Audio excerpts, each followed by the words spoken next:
Listen, I want to welcome Bob Beckwith to the Oval Office, and his wife Barbara, and his 2 grandchildren, and son and daughter who are here, and his son-in-law.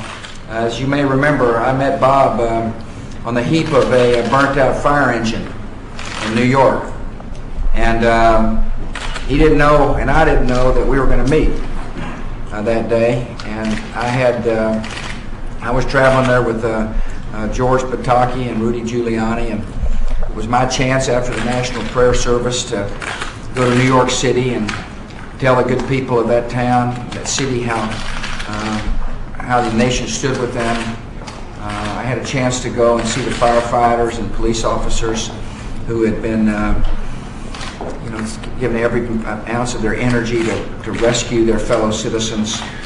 And I was given a bullhorn, and it turned out to be one of those moments where I had a chance to speak to the world on behalf of the citizens of New York. And Bob was standing there by my side. I told Bob when he came in, you made me famous that day.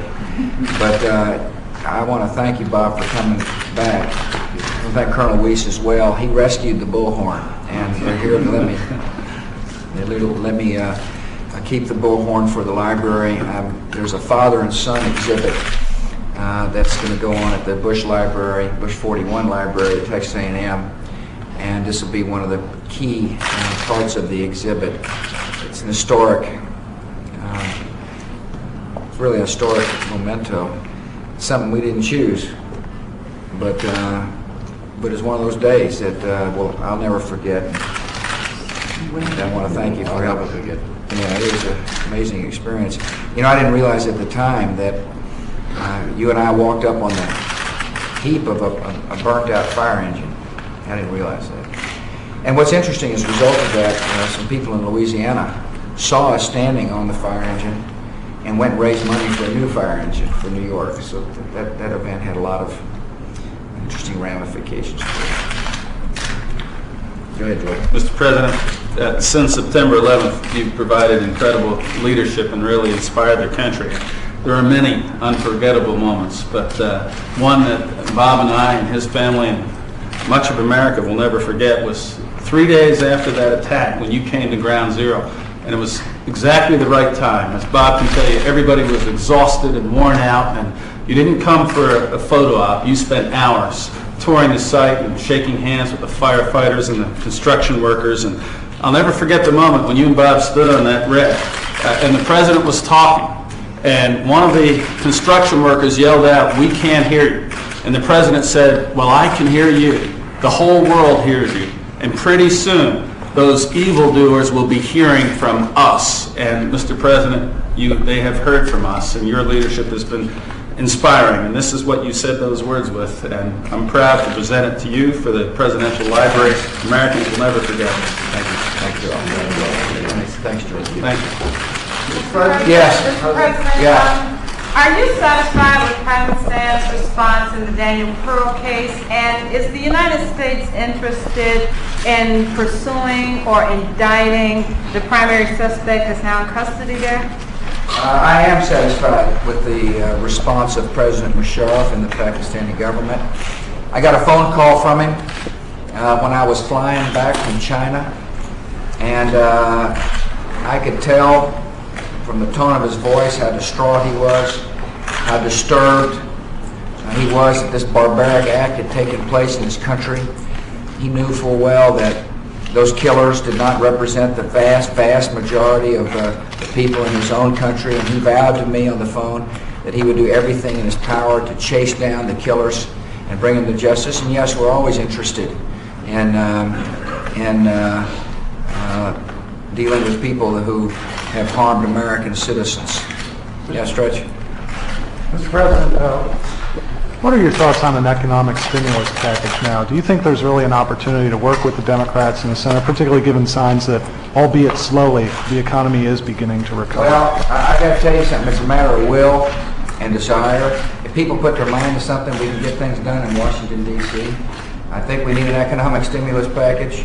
I think it's important for our economy. I think any time people are not working, who need to be working and want to work.